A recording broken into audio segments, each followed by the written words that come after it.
As we think about basket making, we need to do is look through the plant list and evaluate every single plant that is possibly useful for basket making.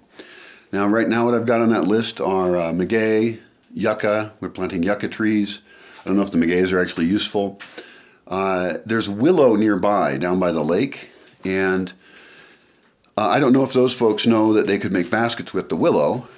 They should, but I bet they don't. Right now everybody uses lake reeds, which is actually very useful. Lake reeds are completely sustainable. There's tons of them, but a little more diversity would be nice. The willow might produce a different kind of basket.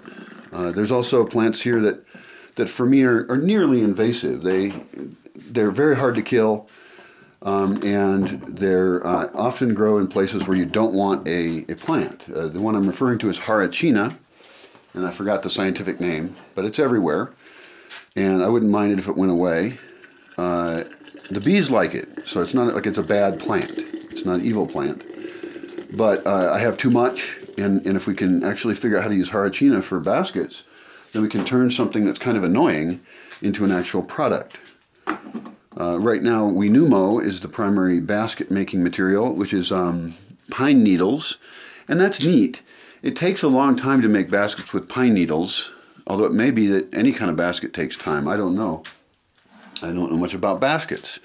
I do know that containers in general are very important.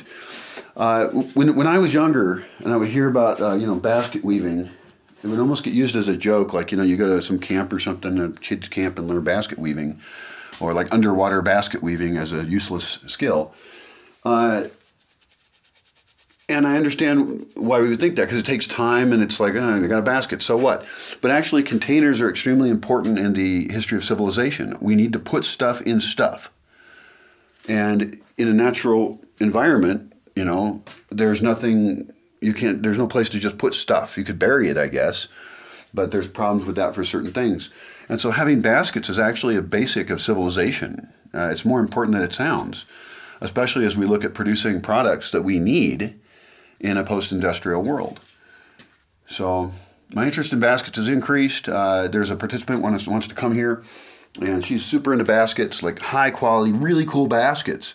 And so I think kind of one of our community projects could be to identify plants and experiment with the plants that are here and see what baskets we can make. Maybe teach basket making to a couple locals that are interested, and in hopes that then they start to make them as actual useful products for themselves and for other people. And they can be artistic at first, but I'm seeking a pragmatic solution to make us have containers. So I'm actually looking at it in a very basic way. Of course, we could also look at it as a product to sell and all that, and that's fine. But anyway, every time somebody comes here, I'm really interested in what they're interested in if it's compatible. And basket making certainly is a compatible, interesting form of art and a pragmatic thing here in Bosque Village.